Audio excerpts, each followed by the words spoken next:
5 on Your Side at 10 starts now. Beneficial rain. Most of us are in line to see it later Tuesday into Wednesday. We're tracking when and where that heaviest rain will fall. Tonight, President Trump taking credit for a golden say for Granite City. We had a lot of turmoil with our membership. Tonight, burning questions on whether the future for hundreds of workers are as strong as steel. Our top story, the big debate on a big river ban. The safety changes on hold for a dangerous summer hotspot. Good evening, everyone. I'm Kelly Jackson. Mike Bush has the night off. A fiery Jefferson County Council meeting just wrapped up within the hour, with the council making changes to a bill banning swimming at the Big River at Rockford Park. 5 on Your Side's Laura Barczewski is live in Jefferson County with the heated debate amongst council members. Laura? Kelly, the argument tonight was whether or not it was necessary to add an exception for first responders to this swimming ban for things like water rescues and water rescue training. But the council did end up voting to approve that amendment 4-3. The Jefferson County Council has been working on a bill to ban swimming in the Big River if you enter from Rockford Park. There have been numerous drownings and near drownings due to adjustments made to a dam that created a vortex pulling people underwater. High Ridge Fire Chief John Barton says changes to make it safer are on the way. We met with Fish and Wildlife and the Department of Conservation a week or two ago, and they're very optimistic that this is going to be included in their plan for the Big River watershed. So they're still working with engineers on what that solution looks like, but I'd say at this point confidence is very high that they're going to come in and try to implement some changes to improve public safety. But until a change is approved and the fix is made, many council members want the swimming ban in place, which not all citizens agree with. What you do with your own self and your own person is, I mean, that's your call, and you shouldn't be affected by somebody else, especially a government. Council Chair Bob Tulloch introduced an amendment just as a precaution that would exempt first responders from the swimming ban for training or in water rescues. So it does create, once we pass this, it does create an ordinance, and a violation of that ordinance would apply to anybody. Several council members said the change was unnecessary. Councilman Brian Haskins said he didn't want to wait 2 more weeks out of fear of losing more lives. We have failed to act when we've had a chance. And that has affected those families for the rest of their lives. Chief Barton says for training they already have to file for a permit, so he wasn't sure the change was necessary, but no matter what, wants to see it passed. Even if we can reduce the amount of people that get in the water, it reduces the number of people that can potentially get into trouble. So now the council has to wait 10 days before finally approving or denying this ban on swimming in the Big River. Reporting live in Jefferson County, Laura Barczewski, 5 on Your Side. Now to the weather impact forecast. Some areas are under a dense fog advisory overnight. Chief Meteorologist Scott Connell is also tracking some much needed rain moving in tomorrow, Scott. Yes, and it's probably going to be during the afternoon hours when we see that rain. The rain we had this morning and overnight last night was mainly just to the south and southeast of St. Louis. That's where we think some of the densest fog's likely to show up here as we head towards early tomorrow morning, mainly south and east of the metro area. Not to say there won't be some patches around St. Louis, but as we get a little farther west, we didn't get as much moisture in the ground. So you're basically looking at this area off to the southeast of St. Louis, southeast Missouri, southern portions of Illinois. This does include a good chunk of Interstate 64 as well as Interstate 70, Greenville, out towards Effingham, especially during the very early morning hours tomorrow with some areas of dense fog. So that means you'll need a little extra time perhaps heading out the door tomorrow morning, especially east and southeast of St. Louis. Otherwise, we're pretty quiet, mostly clear now. Thunderstorms to our north will be weakening as they come out of Iowa, which leaves us tomorrow morning with a mainly dry start, fair amount of clouds, again some patchy fog, temperatures out the door in the 60s, rains holding off until about lunchtime or a little after. We're tracking it in 12 minutes. This week, St. Louis leaders will hear more on a local developer's request to open a data center at the Armory building in Midtown. The former entertainment venue shut down this time last year after financial troubles. New at 10, Brent Solomon is getting reaction from city leaders, businesses, and people who frequent the area. It was a popular entertainment venue that drew crowds. The Armory closed due to financial woes after less than 2 years in operation. Since then, the building in Midtown has sat vacant.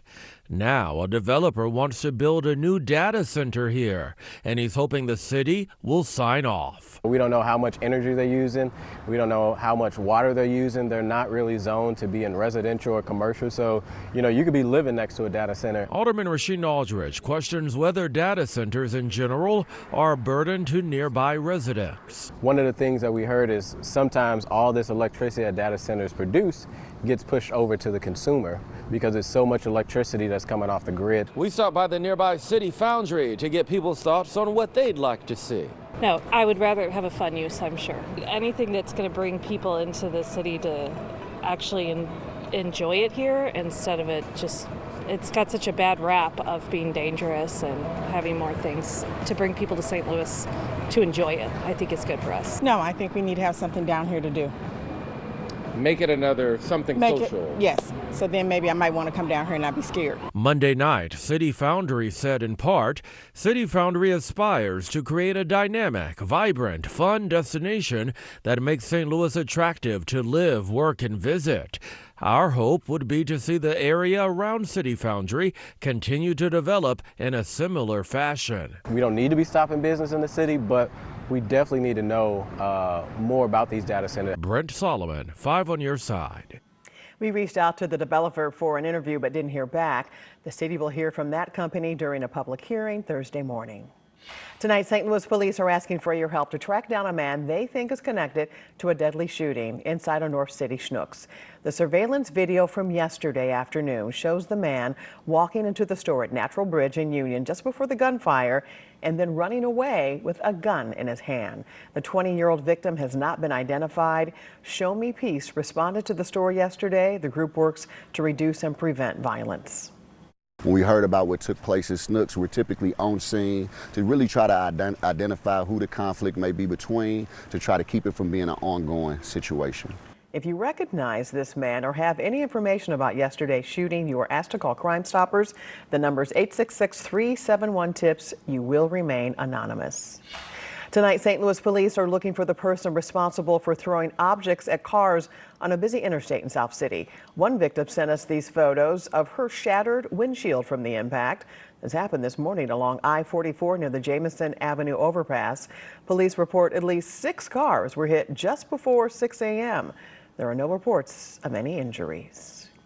Tonight, the White House is taking credit for keeping Granite City Steel in business. Local leaders are applauding President Trump. Andy Krall joins us with the plea to the president to do more to solidify a future for steel workers in Southern Illinois. Kelly, earlier this month, U.S. Steel said they would stop sending slabs to be finished and rolled in Granite City starting November 1st. This weekend, though, steel workers and politicians are calling it a short-term win that they have now been guaranteed slabs to work on through 2027. When Japan-based Nippon Steel finalized the deal in June to buy U.S. Steel and operate its Granite City Works plant, a golden share between the United States and Nippon was part of President Trump's acquisition approval. We need to keep his attention focused on this so that this doesn't end in November, right? That we continue to have production here in Granite City. According to the White House's Commerce Secretary Howard Lutnick, the golden share has powerful terms to protect American steel being made domestically. One of the benefits being preventing something like the closure or idling of plants before certain timeframes without the consent of the president, something United Steelworkers Local 1899 Union President Craig McKee was worried about. We want a future here. Some of the remaining approximately 750 union members were there when President Trump visited in 2018. There's a shortage of steel. This country needs more steel. We encourage the president to stay involved. We encourage him to, to be that hero for these guys. And, come here again, fire this thing up. I'll come to Washington if you want. I don't care where I meet you, but you and I need to have a conversation about putting these men and women back to work. Representative Nikki Budzinski saying on Monday it was a good thing to keep U.S. Steel accountable, but more still needs to be done. What we've been asking for some time since the Nippon deal went through and the $14 billion of investment was announced to be made in U.S. Steel plants across the country is to not leave out Granite City. Under the National Security Agreement, Granite City is the only U.S. Steel facility with protection through 2027, whereas plants in Pennsylvania and Indiana will be protected through 2035. Even if we continue to get slabs until 2027, it looks like, there's no future after that here for Local 1899 membership, and that's terrible news. On Saturday, U.S. Steel said our goal was to maintain flexibility, and we're pleased to have found a solution to continue slab consumption at Granite City. At the end of September, Local 1899 leaders will be going to Pittsburgh, where U.S. Steel is headquartered, hoping to sit down and speak one-on-one with company executives. Kelly? Thanks, Annie. Tonight, Jewish people around the world are celebrating the Jewish New Year. Rosh Hashanah officially began at sundown. To celebrate, Chabad of Greater St. Louis hosted Shofar in the Park events. The shofar, or ram's horn, is blown as a reminder to repent and reflect on the past year to prepare for the new year. There's also a ritual of casting away sins into a body of water. We want to bring everybody together, those who could make it to the synagogue and those who can't make it to the synagogue. We bring them all together and they can hear, no strings attached, the sounding of the shofar and the main practices of the holiday. Rosh Hashanah ends Wednesday night. A turning point on high school and college campuses in the wake of Charlie Kirk's assassination. Now everyone wants to put themselves out there like Charlie did and speak their voice. Tonight, the growing conservative call among America's youth and the financial incentive for some local students to join the movement. A White House warning on Tylenol. Tonight, doctors weigh in on claims linking the drug to autism. Areas of fog are possible early Tuesday in places that saw rain early on Monday. Now that's before the next round of rain rolls in later in the day. We're timing out how long that rain chance lingers and what your weekend forecast looks like.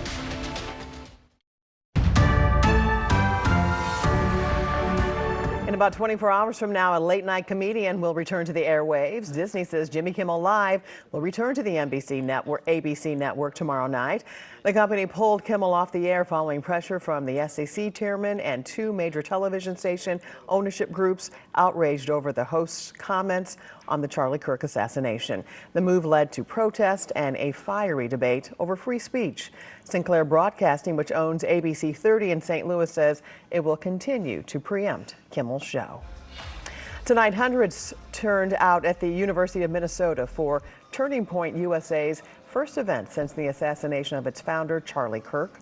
It was scheduled before the conservative activist's death. The indoor program was met with protesters outside. Fellow conservative commentator Michael Knowles was the featured speaker. Turning Point is reporting thousands of new chapter requests in the last 12 days. Our political editor Mark Maxwell reports on the financial incentive being offered to some high school students in St. Charles County to continue the movement. Today's youth aren't just watching culture wars unfold, they're being drafted into them. Charlie Kirk was only 18 when he founded Turning Point USA. After the assassination of Charlie Kirk, local politicians are putting up cash prizes to incentivize high school kids to join his cause. In the tragic killing of Charlie Kirk, I think a lot of people are trying to sort of capitalize on the left and right in the wake of his killing. One local mom says her failed attempt to start a high school club last year now has new life. With the unfortunate assassination of Charlie Kirk, now everyone wants to put themselves out there like Charlie did and speak their voice. Some say their activism is an outlet for their grief. For others, it's a crusade. Turning Point is Jesus, and I believe in Jesus. In St. Charles County, the conservative-leaning Francis Howell Family's Political Action Committee website dangles a $1,000 cash prize for students who open a high school chapter.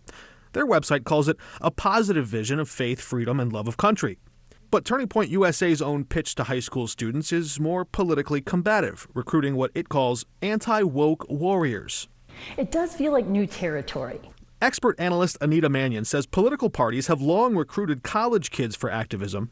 But I haven't seen sort of that providing of funds in that way, and certainly not at the high school level. Well, the high school, that's our next generation. Yeah, that's our next generation. They're the next voters. They're the next voters. Their goal, recruit high school students to become engaged Republicans before they leave for college. Turning Point isn't even approved on campus, and I tried to get Young Americans for Freedom on campus. It took a year, and then they said, like, in quote, that there is already a conservative club on campus. We don't need another one. Anthony Lorenzo heads up the Turning Point chapter at St. Louis University and says a recent request to hold a prayer vigil for Kirk was denied. I just really hope that SLU just becomes more open to free speech. Mark Maxwell, 5 on your side. The Turning Point chapter at the University of Missouri in Columbia reports a spike in membership in the days since the assassination of Charlie Kirk. The group formed this semester with 30 students. It now has around 200 members.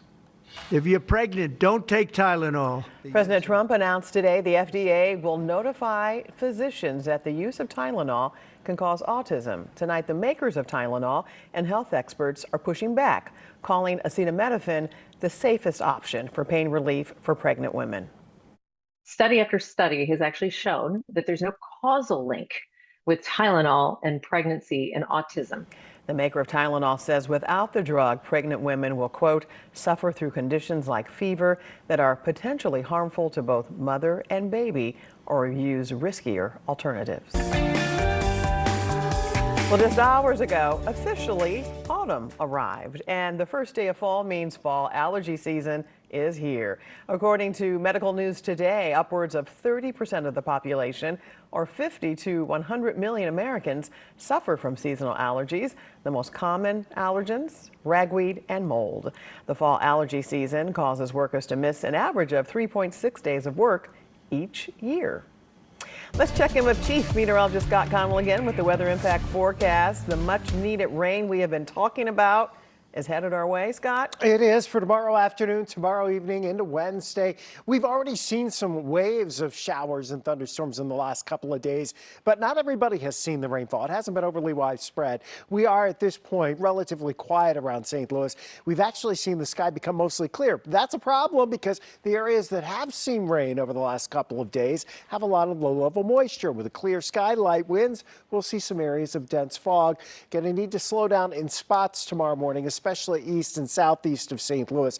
We're not sure how widespread it's going to be here for the majority of our commute, but as you do go farther east into Illinois, east of St. Louis, out Interstate 70 and over towards Interstate 57, that's where the odds are that it'll be thicker in more of a widespread fashion. So you may need even more time in those areas. Meanwhile, tonight to our north, the showers and thunderstorms across Iowa, they continue to progress to the south. Your active weather out to the west, they're trying to push our way. So tomorrow morning, we're quiet. Other than any fog that might be around, you're looking at a mostly cloudy sky. And temperatures right now in the low 70s, they'll be in the upper 60s tomorrow morning. 81 was our top temperature today. Tonight, we drop back into the 60s. Temperatures are comfortable. Again, that fog, especially in the river valleys and areas east and southeast of St. Louis that have had some substantial rain. The combination of what's around the Great Lakes and the energy out here over the west will be combining across our region to create some rain as we head into tomorrow afternoon, tomorrow night. Periods of moderate rain are certainly possible. You might need some extra time for your commute tomorrow evening. Here's the timeline on this. Overnight again, other than fog, we think we're fairly quiet. We go into tomorrow, especially around and after lunchtime, we should have a pretty good wave of showers and some rumbles of thunder sliding our way. That will continue into the evening and overnight hours tomorrow night. And most of us end up with an inch or so of rainfall, some spots a little more. By Wednesday, it's showery in nature, and temperatures will be even cooler, staying in the low to mid 70s. Tomorrow, the rain chances really ramp up after lunchtime. That's your hour by hour forecast. And any rain is good rain at this point because we've been so dry. The amounts for most of us, around an inch, give or take a little bit, but most of us are going to get pretty close to an inch. There'll be locally higher amounts. That's your weekend forecast. I don't think we could get any better for the upcoming weekend. We'll be watching this system roll away and watch the warm conditions roll back in. So enjoy the rain because we need the rain. So you want that tomorrow into tomorrow night. And then we will look at the clearing on Friday. See, it times out just really perfectly for all of your weekend plans. All right. Thanks, Scott. Frank, Sierra Sports. Kelly, the Cardinals are in San Francisco. The Billikens are back on the floor, and we're playing hit and run with Dennis Quaid. We'll be right back.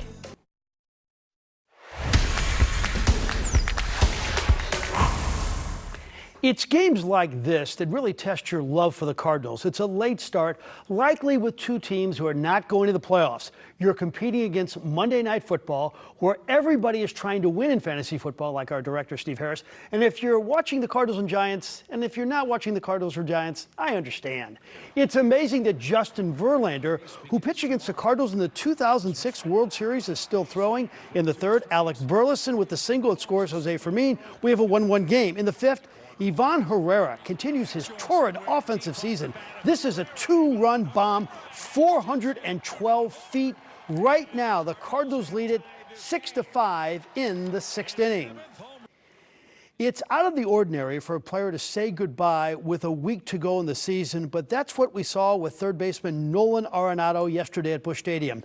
It's been a rough season for Nolan with declining numbers and a shoulder injury that led him to playing just 6 games since the end of July. It's his hope to play somewhere else in 2026. Teams are going to have to want me too, you know. I know I can help a team win. I do believe that. I do believe I'll make the right adjustments, but you know, I also have to have a family now. I got to make sure I do the right by them too. So we'll see what happens, but you know, I'm anticipating, you know, probably not coming back here. Today, SLU had their first official basketball practice of the year. The expectations are quite high. Blue Ribbon picked SLU to win the Atlantic 10 Conference. They killed it in the portal. And in Josh Schertz, they have a coach who's always bringing a new wrinkle to the table. He goes to a bunch of different training camps and, you know, talks to NBA coaches. And so he likes to bring stuff from them back to, you know, us. And so, you know, he'll come in with like maybe a different way of guarding defensively, a different way of guarding the pick and roll, or, you know, offensively, you know, what's a different read. Monday Night Football, Lions and Ravens, and Jamison Williams, the pride of Cardinal Ritter, got off to a good start with that grab. And the Lions are just fun to watch. They always go for it on 4th down. They do here.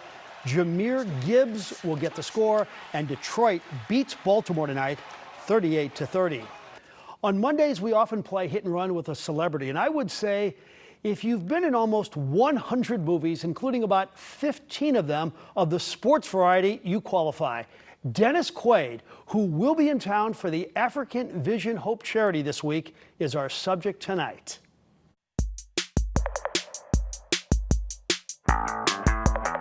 Favorite all-time role? Reagan. Lowest round of golf you've ever shot on a par 72? That would be a 68. The actor you work with that you were actually intimidated by, like you said, I can't believe I'm working with this person. Sean Connery. If there were not a thing called acting in this world, what would Dennis Quaid have done with his life? I would have been a veterinarian. How does your beautiful bride, Laura, like seeing you on the big screen in a romantic role? I don't think she's seen that yet. What's the one movie you haven't done that you have in the back of your mind that you'd like to do, or one you've always thought, boy, I wish I could do this one? Richard Petty. Do you ever think about an Oscar? No, says the guy who never won an Oscar. So you're on a sports show here in St. Louis, and one of our all-time favorites is Dick Vermeil. You played Dick Vermeil in American Underdog. He says you played Dick Vermeil better than he played Dick Vermeil. What was the preparation like for that one? That sounds like a typical Dick Vermeil thing to say. I watched a lot of videotape, but of course I've watched him over the years. He's always been he's a scintillating personality. He really is. He's fun to watch, and he's all heart. The guy is really all heart, and that's the key to him. You know, he's a guy who has always gone with his gut and his heart. And speaking of heart, he's got a lot of it. This African Vision of Hope charity has helped thousands of kids in that country, and he goes out of his way each year to play a big role in it. That is so great. And I love that he would be a veterinarian if he wasn't acting. It hit home for the two of us, right? Yes, he wins my vote. Yeah, that's great. All right, he hit the jackpot, a Missouri man's reaction to hitting the record prize in the Show Me State. Missouri's newest multimillionaire has claimed his half of a $1.7 billion Powerball jackpot. The man whose name wasn't released bought his quick pick ticket for the September 6th drawing at the Quick Trip on Lusher Road in Spanish Lake. The Missouri Lottery says he chose the one-time payment of $410 million. When asked about winning the largest lottery prize in state history, he told lotto officials he was still in disbelief, saying, quote, "I'm a millionaire, a multimillionaire, and I'm doing laundry last night." Another big jackpot is up for grabs tomorrow night. The Mega Millions prize has grown to $451 million. Tickets are $5 a piece. Didn't know they were that expensive. I found out yesterday. After buying your Mega Millions? It's just like, okay, well, we'll just do one. And I'm like, oh. Yeah, so it's up there. We'll see. We are talking about temperatures that will be in the 70s after tomorrow for a few days. You know, the weekend looks great, and we need some rain. Yes, we'll we get do. some tomorrow afternoon. All right, thanks so much for joining us. We're always streaming on 5+. Be sure to start your day with Today in St. Louis, and that starts at 5 a.m.